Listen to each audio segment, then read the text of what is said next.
حضرت عیسیٰ کی گواہی کا منظر دیکھنے کے بعد ہم دونوں نے حوض کی طرف بڑھنا شروع کر دیا۔ میں نے راستے میں صالح سے پوچھا، حضرت عیسیٰ نے جو سفارشی کلمات کہے تھے، یعنی اگر تو انہیں بخش دے تو غالب اور حکمت والا ہے، کیا ان الفاظ کا کوئی اثر نہیں ہوا؟ تم نے جواب میں اللہ تعالیٰ کی بات نہیں سنی تھی کہ آج سچوں کو ان کی سچائی ہی نفع پہنچائے گی؟ ہاں سنی، مگر اس سے تو بظاہر یہ لگتا ہے کہ ان کی سفارش قبول نہیں ہوئی۔ نہیں، ایسا نہیں ہوا۔ اللہ تعالیٰ نے اپنا قانون واضح کر دیا ہے۔ قانون یہ ہے کہ پیغمبر کی لائی ہوئی تعلیم کو سچ تسلیم کرنا اور اپنے عمل سے اس کی تصدیق کرنا کامیابی اور نجات کی بنیادی شرط ہے۔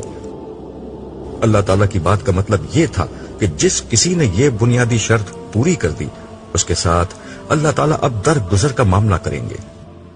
یعنی جو غلطیاں ایسے لوگوں سے ہوتی رہیں اور انہوں نے ان پر توبہ اور اصلاح نہیں کی، ان پر اللہ تعالیٰ اپنی رحمت سے گرفت نہیں کر رہے۔ ہر نبی اپنی امت کی اسی طرح دبے لفظوں میں سفارش کر رہا ہے اور کرے گا، مگر اس کے نتیجے میں سرے دست صرف اتنی ہی رعایت مل رہی ہے۔ اس وقت کوتاہیاں معاف ہو رہی ہیں، جرائم نہیں، اور یہ کوتاہیاں جنہیں معمولی سمجھ کر توبہ نہیں کی گئی تھی، بہرحال اسی طرح کی خواری کا سبب بنی ہیں جو تمہاری بیٹی لیلا کو اٹھانی پڑی تھی۔ باقی جن لوگوں نے ہمہ وقت ایمان و عمل، صالح اور توبہ اور اصلاح کا مستقل رویہ اختیار کیے رکھا، وہ تو اول وقت ہی سے عافیت میں ہیں، اور جن لوگوں نے مستقل نافرمانی اور بڑے گناہوں کی راہ اختیار کی، وہ اس وقت بدترین سختی کا شکار ہیں۔ یہ گفتگو کرتے ہوئے ہم ایک ایسی جگہ آ گئے جہاں فرشتے لوگوں کو آگے بڑھنے سے روک رہے تھے۔ صالح میرا ہاتھ تھامے ان کے قریب چلا گیا۔ اسے دیکھتے ہی فرشتوں نے راستہ چھوڑ دیا۔ ہم ذرا دور چلے تو ایک جھیل سی نظر آنے لگی۔ اسے دیکھتے ہی صالح بولا، یہی حوض کوثر ہے۔ میں نے کہا، مگر یہاں رسول اللہ صلی اللہ علیہ وسلم تو نہیں؟ وہ آگے کی طرف ہیں، ہم دوسری سمت سے داخل ہوئے ہیں۔ میں تمہیں اس کا تفصیلی مشاہدہ کرانا چاہ رہا تھا، اسی لیے یہاں سے لایا ہوں۔ صالح کی بات پر میں نے غور کیا تو معلوم ہوا کہ یہ عام معنوں میں کوئی حوض نہیں ہے۔ میں نے قدرے تعجب کے ساتھ صالح سے کہا، یار یہ تو جھیل بلکہ شاید سمندر جتنا بڑا ہے، جس کا دوسرا کنارہ مجھے نظر ہی نہیں آتا۔ ہاں یہ ایسا ہی ہے، تم دیکھ نہیں رہے کتنے سارے لوگ اس کے کنارے کھڑے پانی پی رہے ہیں؟ اگر کوئی چھوٹا موٹا حوض ہو تو فوراً ہی خالی ہو جائے گا۔ اس نے ٹھیک کہا تھا، یہاں ہر جگہ بہت سارے لوگ موجود تھے۔ ویسے پچھلی دنیا میں بھی رسول اللہ صلی اللہ علیہ وسلم کے ارشادات سے مجھے اندازہ تھا کہ یہ عام سا حوض نہیں ہوگا، بلکہ کوئی سمندر ہوگا۔ بلکہ حضور کے ارشادات سے مجھے خیال ہوتا ہے یہ وہی جگہ ہے جہاں پچھلی دنیا میں عرب و افریقہ کو جدا کرنے والا بحر احمر یعنی ریڈ سی بہتا تھا۔ میں نے اپنے اس اندازے کا اظہار صالح سے کیا تو وہ بولا، بڑی حد تک یہ اندازہ ٹھیک ہے۔ زمین پھیل کر گرچہ بہت بڑی ہو چکی ہے، مگر یہ کم و بیش وہی جگہ ہے۔ اس کا مطلب ہے کہ میدان حشر سرزمین عرب میں برپا ہو رہا ہے۔ ہاں تمہارے اندازے ٹھیک ہیں۔ میں خاموشی سے سوچنے لگا، کیسا وقت تھا وہ جب دنیا آباد تھی۔ لوگ اس وقت دنیا کے ہنگاموں میں گم تھے۔ کاش انہیں اندازہ ہو جاتا کہ اصل دنیا تو موت کے بعد شروع ہونے والی ہے۔ اللہ تعالیٰ نے اپنے انبیاؤں کو بھیج کر پچھلی دنیا میں طرح طرح سے لوگوں کو سمجھایا، مگر لوگ مان کر ہی نہیں دیے۔ پھر اللہ نے ان انبیاء میں سے کچھ کو منصب رسالت پر فائز کر دیا۔ یہ رسول نہ صرف لوگوں کو صحیح راستے کی طرف بلاتے، بلکہ اس سے ایک قدم آگے بڑھ کر لوگوں کو متنبہ کر دیتے کہ ان کی بات نہیں مانی گئی تو اللہ تعالیٰ قیامت سے قبل ہی اس قوم پر اپنا عذاب بھیج دے گا، جس سے صرف ماننے والے بچائے جائیں گے۔ چنانچہ قوم نوح، عاد، سمود، قوم لوط، قوم شعیب، آل فرعون اور خود قریش مکہ کے ساتھ یہی ہوا۔ ان اقوام کے رسولوں نے انہیں اللہ کے عذاب سے ڈرایا، مگر جب وہ نہ مانے تو قیامت سے قبل ہی دنیا میں انہیں عذاب دیا گیا۔ قوم سمود اور قوم شعیب کو ایک کڑک سے، قوم لوط کو پتھر والی ہوا سے، اور کفار مکہ کو مومنوں کی تلواروں سے ختم کیا گیا، اور اہل ایمان کو بچا کر زمین کا اقتدار انہیں دے دیا گیا۔ اور کسے معلوم نہیں تھا کہ صحابہ کرام کو کس طرح چند برسوں میں دنیا کا حکمران بنا دیا گیا۔ یوں سزا و جزا کا ایک دنیاوی نمونہ اس طرح قائم کیا گیا کہ کوئی شخص بھی اس کا انکار کرنے کی طاقت نہیں رکھتا۔ پھر بھی لوگوں نے اس دن کی تیاری نہیں کی۔ سب سے بڑھ کر اسی مڈل ایسٹ کے علاقے میں جہاں آج حشر برپا ہے، 4000 برس تک آل ابراہیم کی شکل میں ایک قوم کے ساتھ مستقل سزا و جزا کا معاملہ کیا گیا۔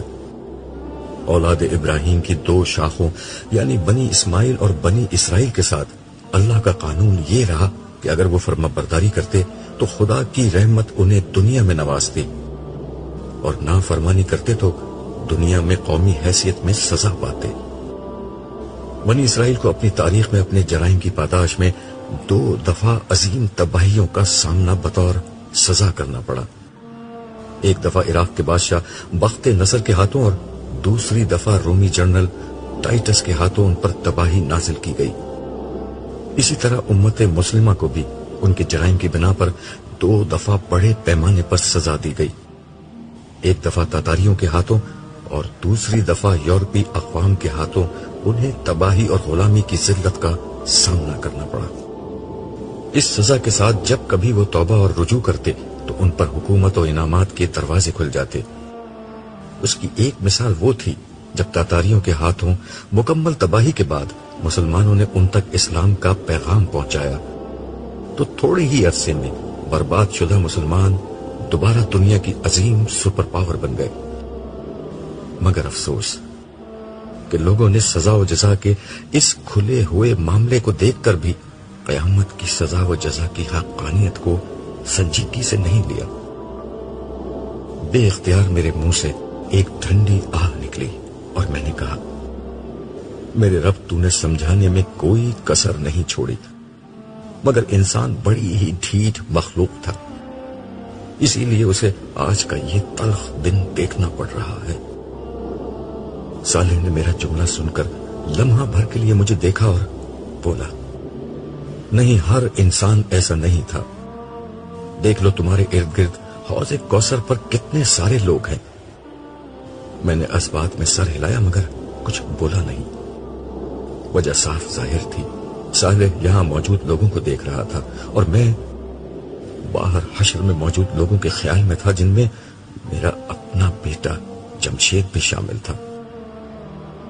میں میدان حشر میں اس کی تلاش میں لوٹا تھا، مگر حضرت عیسیٰ کی گواہی کا منظر دیکھ کر میرا حوصلہ جواب دے چکا تھا، اس لیے سرے دست اس کا معاملہ میں نے خدا پر چھوڑنے کا فیصلہ کیا۔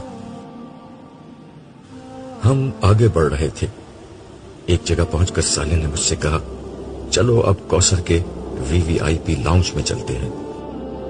میں نے اس کی بات پر کوئی تبصرہ نہیں کیا، مگر مجھے اندازہ تھا کہ صالح کیا کہہ رہا ہے، تاہم اس نے اپنی بات کی وضاحت خود ہی کر دی۔ آخرت کی کامیابی حاصل کرنے والوں کے 2 درجات ہیں، ایک وہ جنہوں نے دین کو فرائض و واجبات کے درجے میں اختیار کیا، بندوں اور خالق کے حقوق ادا کیے اور خدا کے ہر حکم کی پابندی کی۔ یہی لوگ جنت کی کامیابی حاصل کرنے والے ہیں۔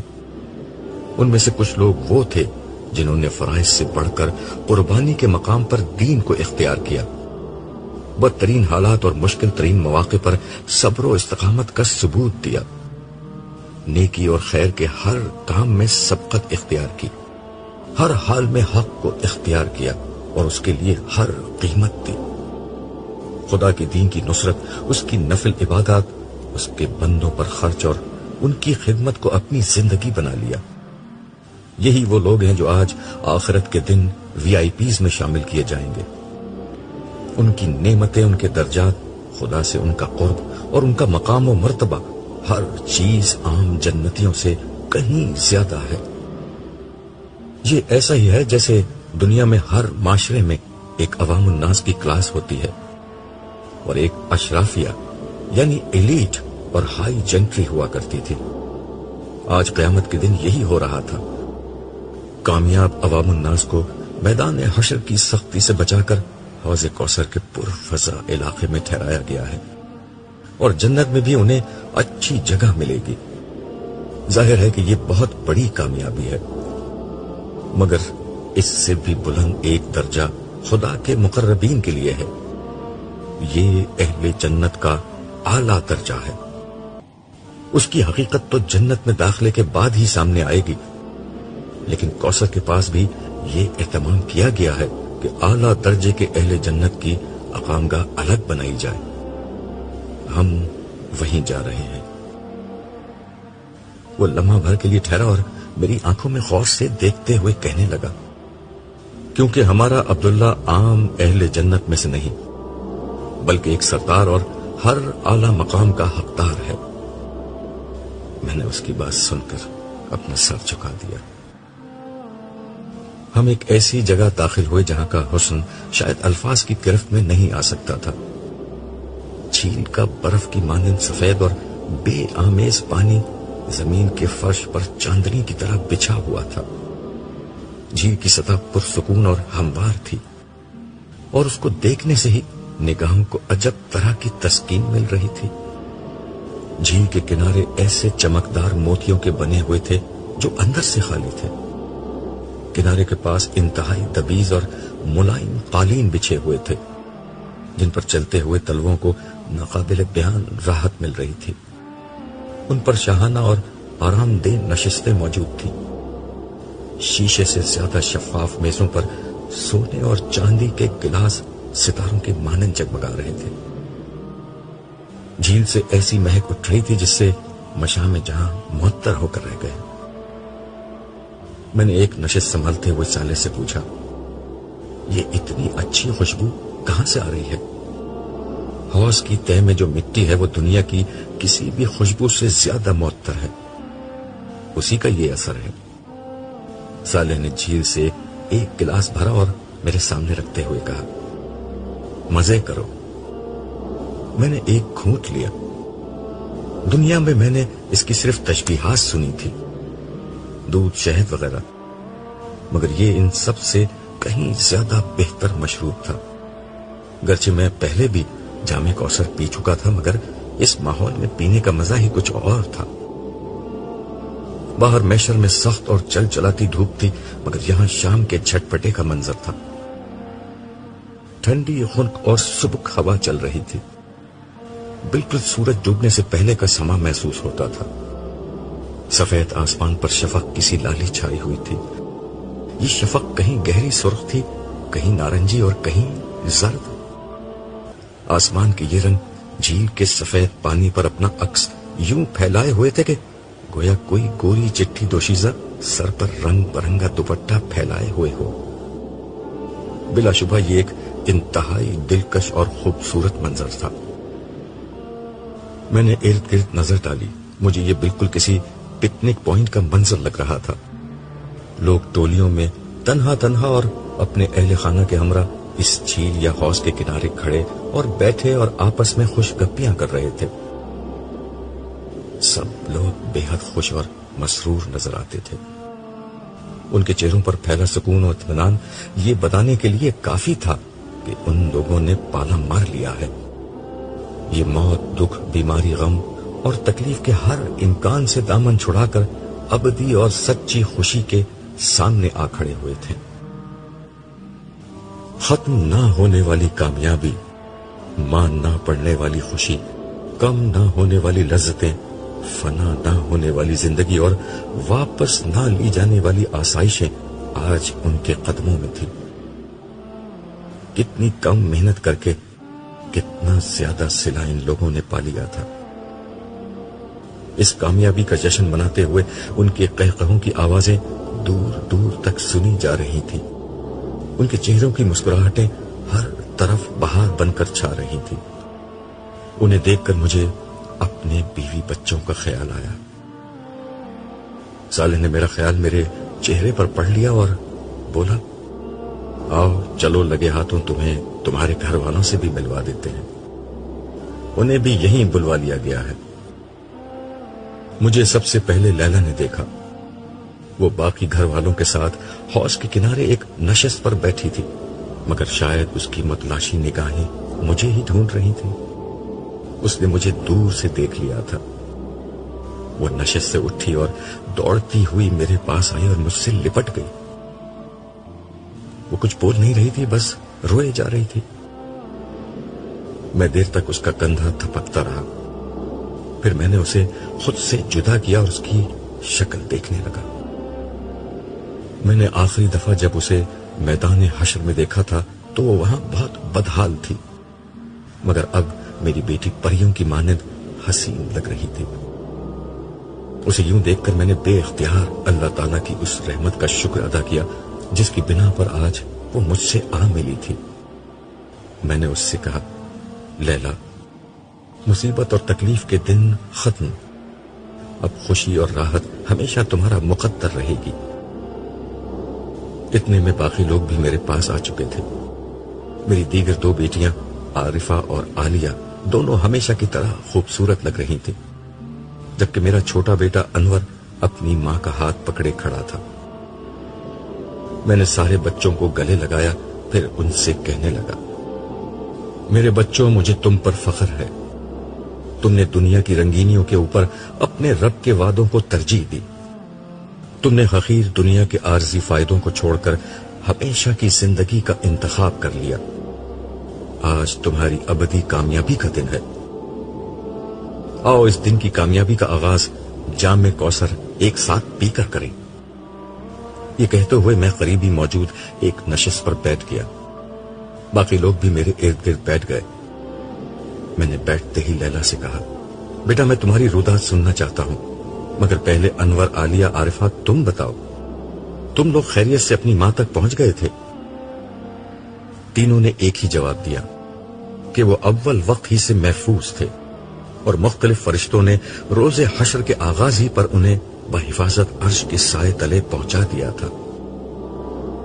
ان کے بعد لیلا بولی، ابو میں نے بہت مشکل وقت دیکھا ہے۔ میں سور کی آواز سن کر جب قبر سے نکلی تو عجیب وحشت کا عالم تھا۔ سب لوگ ایک ہی سمت بھاگے جا رہے تھے۔ اس وقت کسی کے جسم پر بھی کپڑے نہیں تھے، مگر خوف، دہشت اور پریشانی کا عالم یہ تھا کہ کوئی کسی کو نہ دیکھ رہا تھا اور نہ کسی کو اپنی بے حجابی کی پرواہ تھی۔ میں نے آپ سب لوگوں کو بہت تلاش کیا، مگر آپ لوگوں کا کوئی اتا پتہ نہ تھا۔ لاچار ہو کر میں بھی اسی سمت دوڑنے لگی جس سمت سب لوگ بھاگے جا رہے تھے۔ خبر نہیں اس حال میں مجھے چلتے چلتے کتنا وقت گزر گیا۔ لگتا تھا کہ ہر کسی کو ایک منزل پر پہنچنے کا جنون سوار ہے۔ لوگ دہشت زدہ تھے، پریشان تھے، مگر مجبور تھے کہ ایک ہی سمت بھاگتے چلے جائیں۔ میں نے اس کی بات کاٹ کر کہا، یہ سور اسرافیل کا اثر تھا کہ ہر شخص میدان حشر کی طرف دوڑنے پر خود کو مجبور پاتا تھا۔ لوگ دنیا کے کسی حصے میں بھی تھے، مگر سب کا رخ ایک ہی سمت کر دیا گیا تھا۔ جی ہاں ابو، آپ ٹھیک کہہ رہے ہیں، سب لوگ ایک ہی سمت میں جا رہے تھے۔ چلتے چلتے میرے پاؤں میں چھالے پڑ گئے، ان سے خون نکلنے لگا۔ تھکن سے جسم ٹوٹ رہا تھا، مگر اندر کوئی چیز تھی جو رکنے نہیں دیتی تھی۔ پیاس کے مارے حالت خراب تھی، مگر پانی کا قطرہ تک کہیں نہیں ملا۔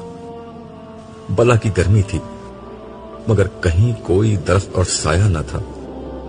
ابو سارے راستے سوائے چٹیل میدان کے کچھ نہیں ملا۔ پہاڑ، دریا، سمندر، درخت، کھائی، غرس، نہ کوئی نشیب تھا نہ فراز۔ کیا بتاؤں کیسا اذیت ناک سفر تھا۔ دنیا ہوتی تو میں تھک کر گر جاتی، مر جاتی، مگر یہاں تو نہ گرنا نصیب میں تھا نہ مرنا۔ ناچار دوڑتی رہی۔ پھر کیا ہوا؟ انور نے تعصف آمیز لہجے میں دریافت کیا۔ اسی طرح چلتے چلتے نہ جانے کتنے عرصے میں میدان حشر تک آ پہنچی۔ مگر یہاں ایک دوسری مصیبت انتظار کر رہی تھی. ہر جگہ عجیب خوفناک فرشتے گھوم رہے تھے. ان کی شکل دیکھ کر ہی ڈر لگ رہا تھا. میرے ساتھ تو انہوں نے کچھ نہیں کیا، مگر دوسروں کو وہ بے دردی سے مار رہے تھے. مگر مار پیٹ کا یہ منظر دیکھ کر ہی میری جان نکلی جا رہی تھی. آسماں تمہیں کہاں ملی؟ میں نے دریافت کیا. وہ بھی میدان حشر میں مجھے ایک جگہ روتی پلکتی مل گئی. ابو وہ بڑے ناز و نعم میں پلی ہوئی لڑکی تھی.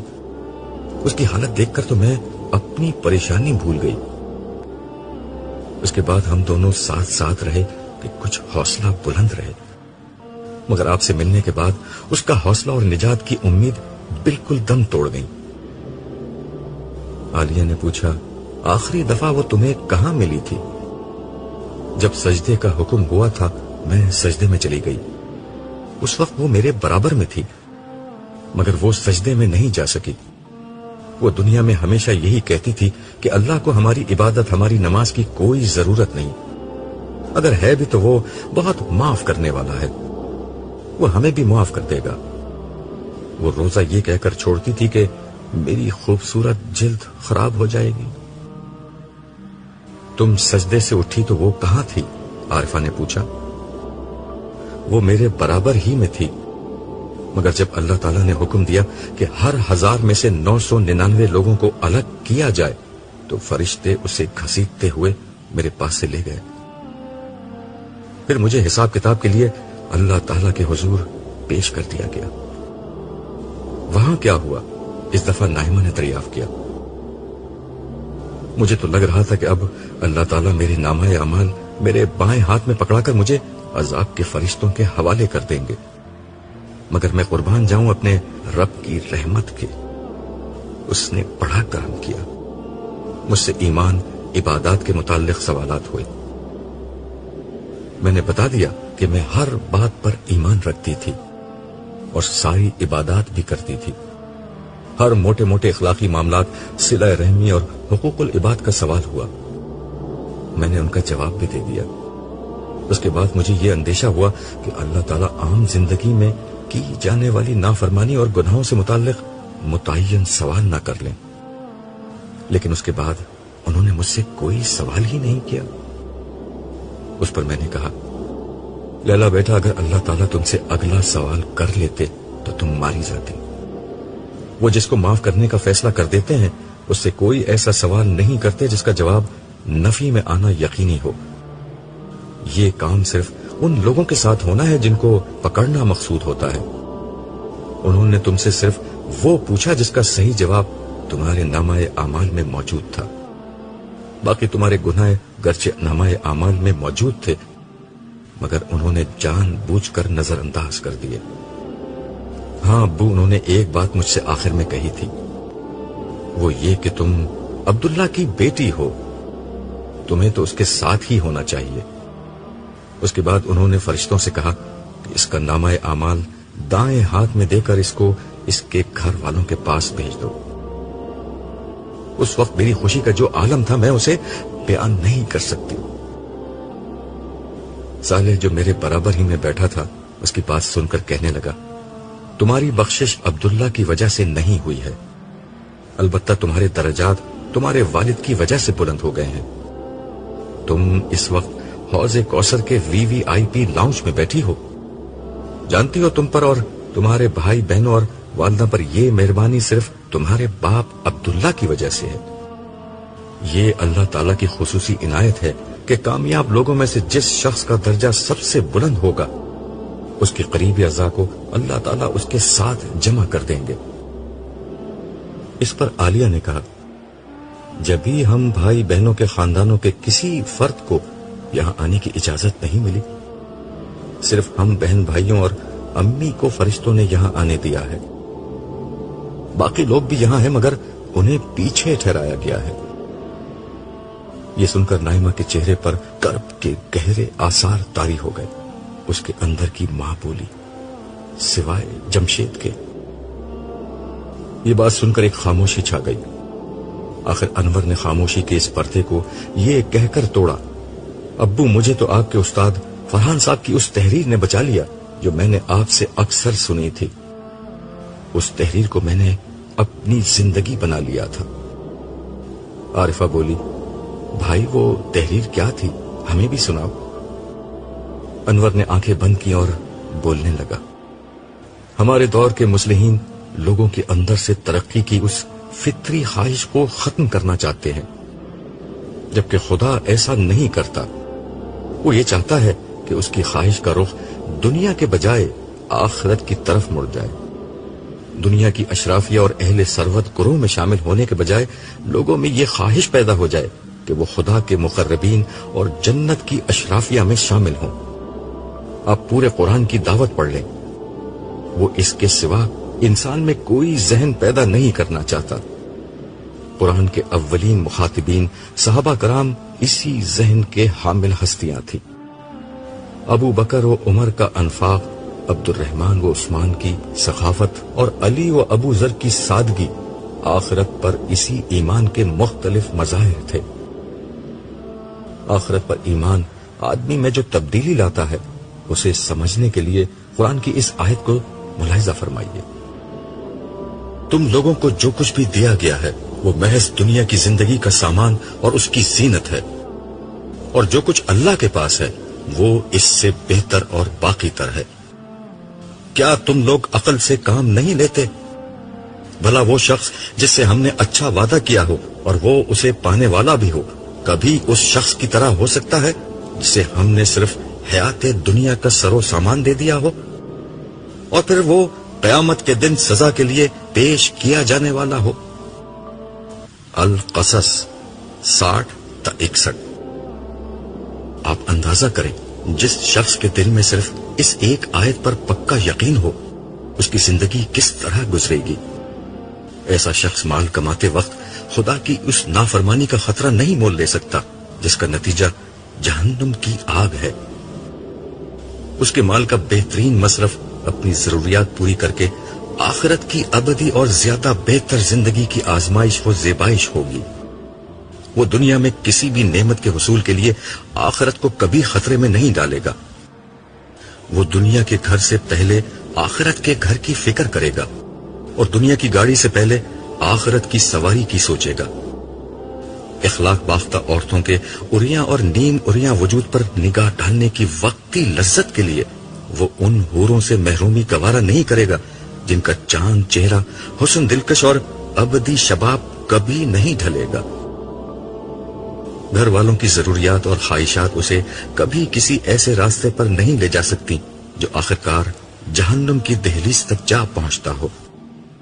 بیوی بچوں سے اس کی محبت اسے مجبور کرے گی کہ وہ انہیں بھی جنت کے راستوں کا مسافر بنائے، ان کی تربیت کرے، انہیں وقت دے، انہیں بتائے کہ جینا تو صرف آخرت کا جینا ہے، کامیابی تو صرف جنت کی کامیابی ہے، یہ دنیا دھوکے کے سوا کچھ نہیں۔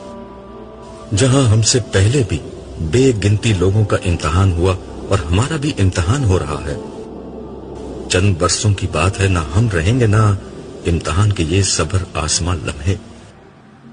کچھ ہوگا تو خدا کی رحمت ہوگی، اس کی جنت ہوگی، ختم نہ ہونے والی نعمتیں ہوں گی، عزت و اکرام کی رفتیں ہوں گی، لہجوں میں وقار ہوگا، چہروں پر نکھار ہوگا، صالحین کی پاکیزہ قربت ہوگی، دوست احباب کی پر لطف صحبت ہوگی، ہیرے جواہرات کے محلات ہوں گے، مشک و عنبر کے باغات ہوں گے، سندر و حریر کی آرائش ہوگی، یاقوت و مرجان کی زیبائش ہوگی، دودھ اور شہد کی نہریں ہوں گی، مائے مصفہ کی لہریں ہوں گی، سونے چاندی کے شجر ہوں گے، آب و شراب کے ساغر ہوں گے، فرشتوں کے سلام ہوں گے، مرغ و ماہی کے طعام ہوں گے، غرض عیش و سرور اور حور و خدام کی یہ ابدی دنیا، آب و شراب اور قصر خیام کی یہ ابدی دنیا، جاہ و حشم اور لذت و انعام کی یہ ابدی دنیا، چین و سکون اور لطف و اکرام کی یہ ابدی دنیا، وہ دنیا ہوگی جہاں کوئی دکھ نہ ہوگا، کوئی غم نہ ہوگا، کوئی مایوسی نہ ہوگی، کوئی پچھتاوا نہ ہوگا، کوئی محرومی نہ ہوگی، کوئی محدودیت نہ ہوگی۔ بدنصیب وہ نہیں جسے فانی دنیا نہیں ملی، بدنصیب وہ ہے جسے یہ ابدی دنیا نہیں ملی۔ اس آخری بات پر انور کی آواز بھرا گئی۔ اسے شاید اپنے بھائی جمشید کا خیال آ گیا تھا، مگر اسے معلوم نہ تھا اس نے یہ تحریر سنا کر میرے لیے جمشید کے صدمے کے ساتھ میرے استاد فرحان صاحب کا صدمہ بھی جمع کر دیا ہے۔ میں نے دل میں سوچا شاید میدان حشر میں بھی ہمیں کچھ نہ کچھ غم دیکھنے ہی ہیں۔ یہ صرف جنت ہی ہے جہاں داخلے کے بعد ہر غم اور ہر پریشانی ہمیشہ کے لیے ختم ہو جائے گی۔